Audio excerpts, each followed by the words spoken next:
Brasília sofre ataque violento. Dessa vez, um homem-bomba teve êxito em detonar explosivos na Praça dos Três Poderes. Será que é verdade que o alvo principal seria o ministro do Supremo, Alexandre de Moraes? Sim ou não? Antes do ataque, o homem-bomba visitou o Supremo Tribunal Federal, onde ele fez uma selfie no plenário e esboçou um sorriso misterioso. Foi um atentado contra a democracia brasileira? O que você acha, sim ou não? O autor das explosões agiu sozinho ou ele tinha uma rede de colaboradores que o ajudaram? E o problema não para por aí, não. A ex-esposa do homem-bomba, que queria matar Alexandre de Moraes lá em Brasília, ela teria tentado se matar no domingo agora, 17 de novembro de 2024. E ela tentou se matar mediante incêndio. E ela está gravemente ferida. Será que a intenção dela era queimar alguma prova ou realmente foi uma tentativa dela tirar a própria vida? Qual a sua opinião? Observe agora a manchete da matéria publicada no domingo, dia 17 de novembro de 2024. Testemunha diz à polícia que a ex-esposa do homem-bomba ajudou a planejar atentado. Meu nome é Jorge Lordello e se prepara, pois eu vou te colocar agora na cena do crime. Mas antes de você saber tudo sobre o homem-bomba e a mulher que teria tentado se matar, se inscreva agora no canal Na Cena do Crime, dá o like, ativa o sininho de notificação e olha, compartilhe os nossos vídeos com as pessoas que você sabe que gostam de histórias policiais reais e contadas com riqueza de detalhes. Na quarta-feira, dia 13 de novembro de 2024, um homem de nome Francisco Vanderlei Luiz, ele tem 58 anos e também tem o apelido de Tio França. Ele saiu, veja se tem cabimento, ele saiu bem cedo de uma kitnet alugada na cidade de Ceilândia às 6 horas da manhã. Mas ele saiu para quê? Eu vou te explicar. Ele pegou o carro e ele tinha um carro que era um Kia Chuma, ano 1999, que ele trouxe do Rio Grande do Sul, aonde ele morava com a família. Francisco foi primeiro até o estacionamento, ao lado do anexo 4 na Câmara dos Deputados, e ele deixou o veículo ao lado de um trailer que ele mesmo havia alugado meses antes. Mas, na verdade, ele alugou o trailer com a intenção de guardar explosivos, pois ele não queria levantar suspeitas. Ato contínuo, ele saiu do carro e entrou na Câmara dos Deputados. Veja as imagens que conseguimos de Francisco, que usava uma camiseta, calça jeans, chinelo e um chapéu branco. Ele passou pelo detetor de metais do anexo 4, exatamente às 8h15 da manhã. Francisco estava sem bolsas em outros objetos. Então, colocou o que aparenta ser um relógio na bandeira escaneada pelo aparelho de raio-x e saiu pelo outro lado sem ser abordado. Foi ao banheiro e logo saiu da Câmara dos Deputados. Você vai acompanhar agora toda a dinâmica do crime. Naquela quarta-feira, dia 13 de novembro de 2024, por volta das 19h30, um carro com placas de Santa Catarina, que estava no estacionamento da Câmara dos Deputados e era de Francisco, explode. Pega fogo. O veículo do autor do atentado, posteriormente, foi encaminhado à perícia da polícia. Mas o ataque não parou por aí, não. Ele se encaminhou a pé para frente do Supremo Tribunal Federal. A Polícia Federal rapidamente descobriu que o tal homem misterioso tratava-se de Francisco Vanderlei Luiz, vulgo Tio França. Ele era divorciado, tinha 2 filhos e era chaveiro também. Ele já foi dono de boate, já teve um restaurante na cidade natal, Rio Sul, lá em Santa Catarina. Só que dias antes, o suicida usou as redes sociais, dando indícios do que estava prestes a acontecer. Ele escreveu que a Polícia Federal tinha 72 horas para desarmar a bomba. Em outra publicação, Francisco mencionou o dia 13 de novembro de 24 como data de um grande acontecimento. Veja bem, horas antes do atentado, ele voltou a falar sobre ameaças, agora a líderes políticos. Cuidado ao abrir gavetas, armário, estantes, depósito de materiais, etc. Em outra postagem, ele escreveu: deixaram a raposa entrar no galinheiro. E ele escreveu em uma selfie no plenário que ele fez no Supremo Tribunal Federal. A corte apura se a imagem que circula no WhatsApp é verdadeira e a data exata em que ela foi registrada. Mas presta atenção, na última mensagem que o tal tio França deixou nas redes sociais, era nítido que ele se preparava para algum ato violento e que não sairia vivo da sua ação. Vamos brindar. Não chores por mim, sorria. Entrego a minha vida para que as crianças cresçam com liberdade. A Polícia Federal acredita que Luiz provocou um incêndio no automóvel para desviar a atenção e seguir para a Praça dos Três Poderes, com o objetivo de detonar os artefatos perto do STF. As imagens mostram o homem se aproximando da Estátua da Justiça e jogando algo no monumento. Imediatamente, um segurança da Polícia Judiciária se aproxima e faz uma abordagem. Francisco então recua e lança artefatos explosivos em direção ao STF.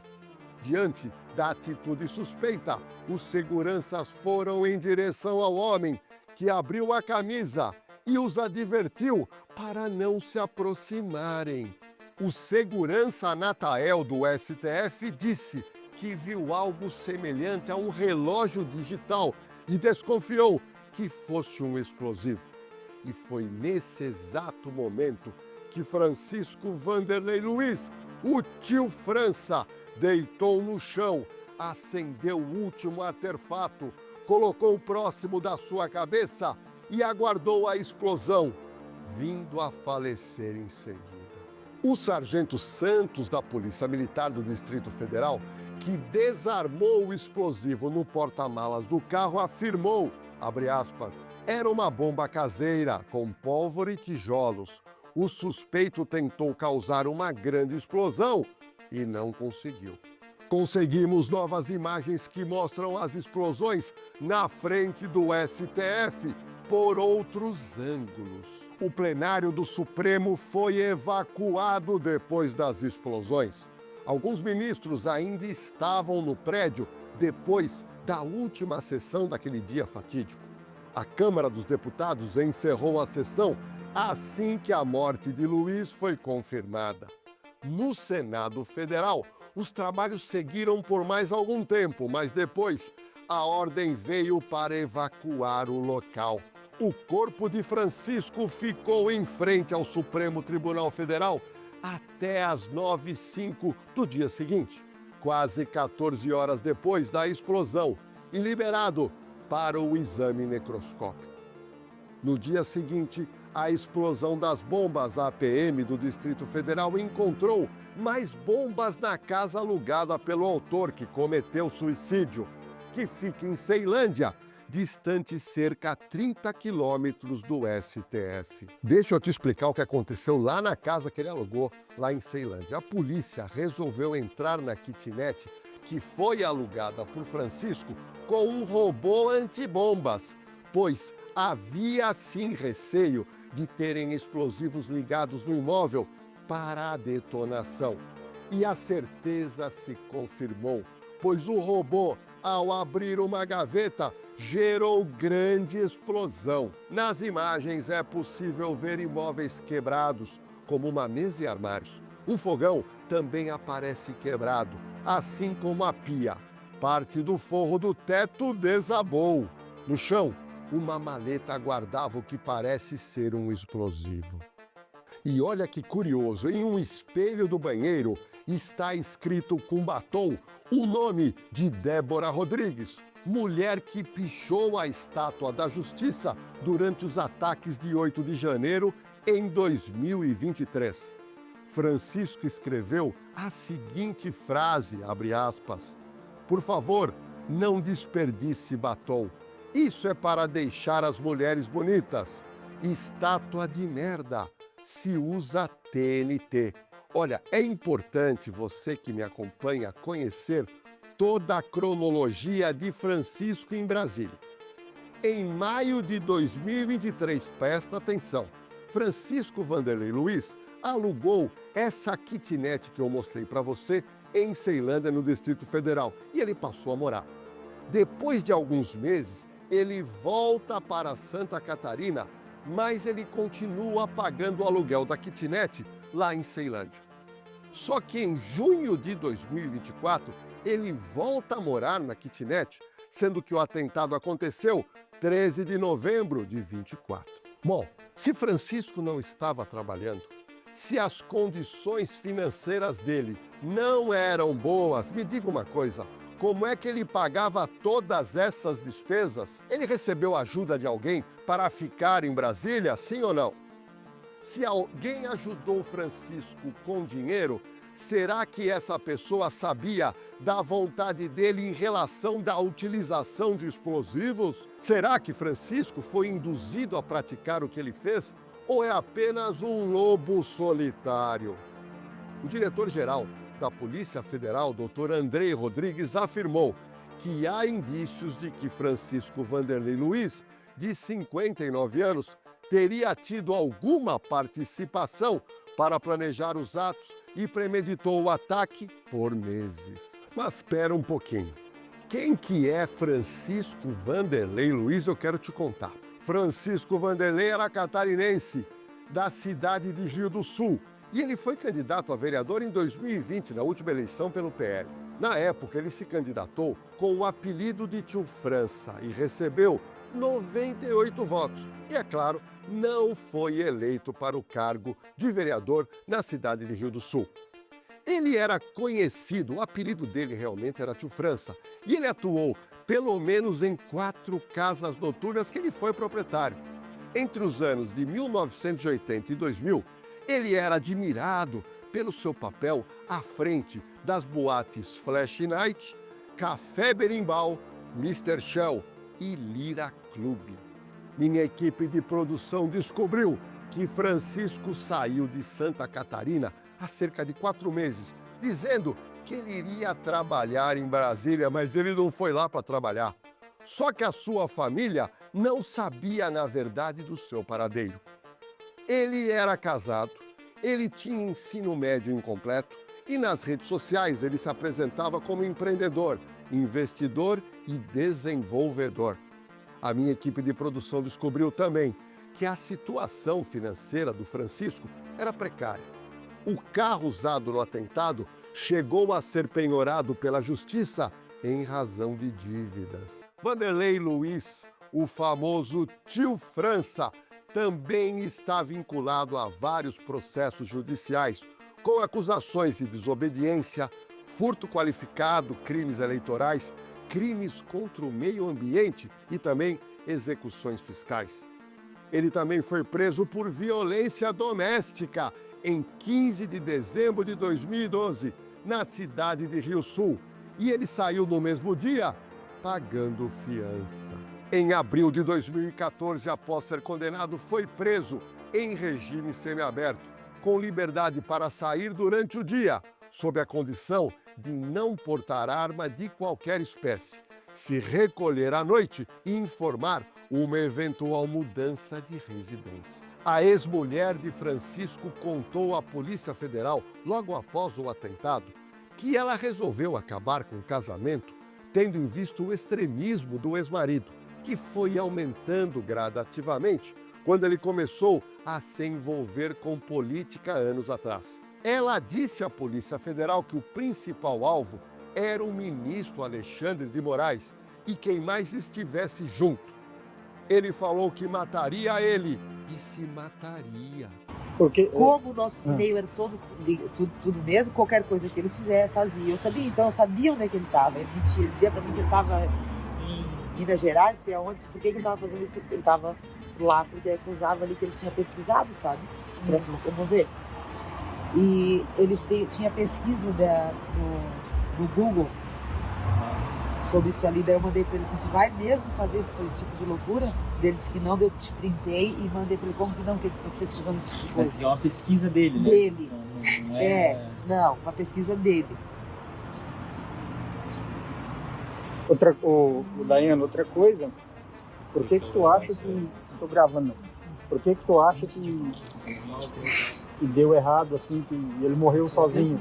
Você acha que ele ia matar mais gente? Descobriram o que ele ia fazer e mataram ele. Mas a ideia dele era ser uma coisa maior. Ele comentou, chegou a comentar disso, que queria... Sim. O que ele falou pra você? Ele falou muita coisa. Não, mas fala aí, então, assim, do fato em si. Ele falava que ia matar gente, Não. ia se Gente, matar. O Alexandre de Moraes. Sim, mas só o Alexandre de Moraes ou... E quem estivesse perto naquela hora. Então ele já tinha esse plano já um tempo atrás. Desde a eleição. Quando foi ganhar a eleição. Ele foi lá naquele 8 de janeiro, ele estava lá? Não. Vocês participaram aqui na Aqui cidade, na né? cidade. Aqui na cidade. Ele disse como é que ele ia matar o Alexandre? Mas falou que ia. Falou que ia. E Ele falou que mataria, ele se mataria. tu acha que ontem deu errado porque ele foi sozinho? Não, deu errado não. Deu certo. Não. Descobriram o que ele ia fazer e ele foi obrigado a se matar.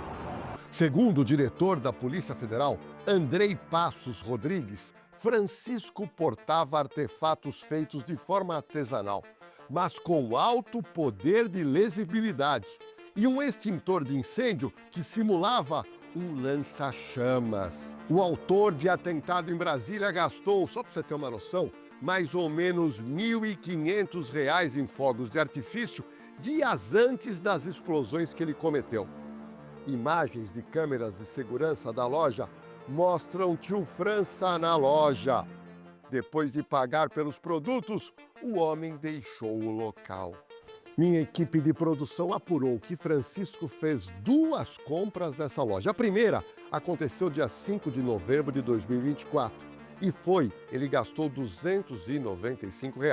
A segunda compra já foi mais alta, custou R$ 1.250 e aconteceu no dia 6 de novembro, uma semana antes praticamente do atentado.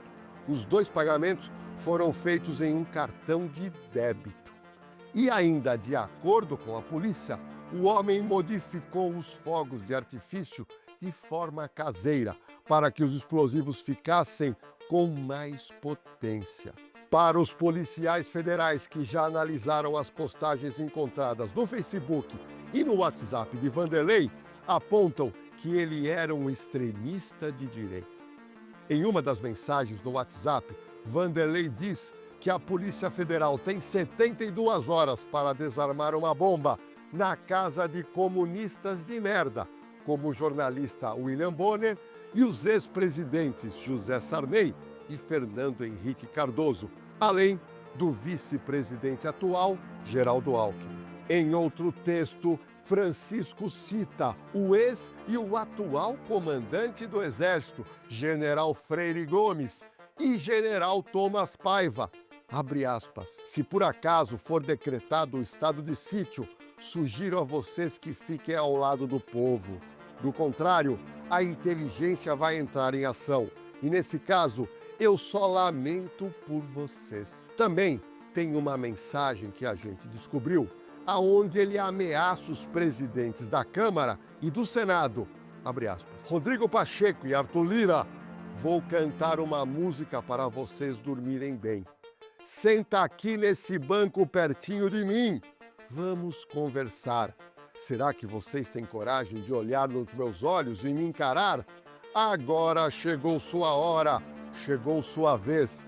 Você vai pagar. Agora que você está conhecendo tudo sobre o Francisco, que saiu do interior de Santa Catarina e foi passar vários meses organizando o ataque na Praça dos Três Poderes, gostaria de saber a sua opinião. O que leva um homem pacato a largar toda a sua vida e a família para realizar ato tão violento? E fala uma coisa, você acha que a motivação foi política? Ele foi induzido de alguma forma a realizar esses atos de violência que culminaram com a perda da sua própria vida? Você acha que ele tinha problemas emocionais graves? Você acha que ele agiu sozinho ou ele foi auxiliado por grupos radicais? Ele recebeu ajuda financeira de alguém? Sim ou não? Mas olha, o que ninguém podia imaginar é que 4 dias depois do atentado lá em Brasília, a ex-mulher do Francisco, a Daiane, entra na propriedade dele e coloca fogo em todo o imóvel. Mas só que o corpo dessa mulher foi todo consumido pelas chamas. E aí eu te pergunto, é algo muito estranho tudo isso que está acontecendo. A ex-mulher de Francisco tentou se matar por qual motivo? Mas será que foi um acidente? Será que ela foi na casa de Francisco tentando queimar alguma prova e acabou se queimando também? Me diga uma coisa, qual foi a intenção dessa mulher que agora está entre a vida e a morte no hospital? Bom, nós temos muitas informações sobre o que aconteceu no domingo após o atentado lá em Brasília. E se você quer que a gente faça um vídeo só contando sobre o incêndio lá em Rio do Sul, na casa do Francisco, aonde estava dentro a sua ex-mulher, a Daiane, por favor, coloca aqui nos comentários que a gente vai fazer esse vídeo para você consumir também esse novo episódio. Olha, eu espero que você tenha gostado de toda essa história rumorosa que nós contamos do tal tio França. Bom, e agora chegou a hora, eu tenho que te fazer um pedido. Se inscreva no nosso canal Na Cena do Crime. Dá um like, ativa o sininho de notificação, compartilhe esse vídeo com as pessoas que você conhece e gostam de histórias policiais reais. E nos comentários eu quero saber de você qual a sua opinião sobre esses dois problemas que eu relatei. O tio França lá em Brasília, aonde ele acaba morrendo, e também agora com a ex-esposa do tio França, que pegou fogo junto com a casa dele e está entre a vida e a morte.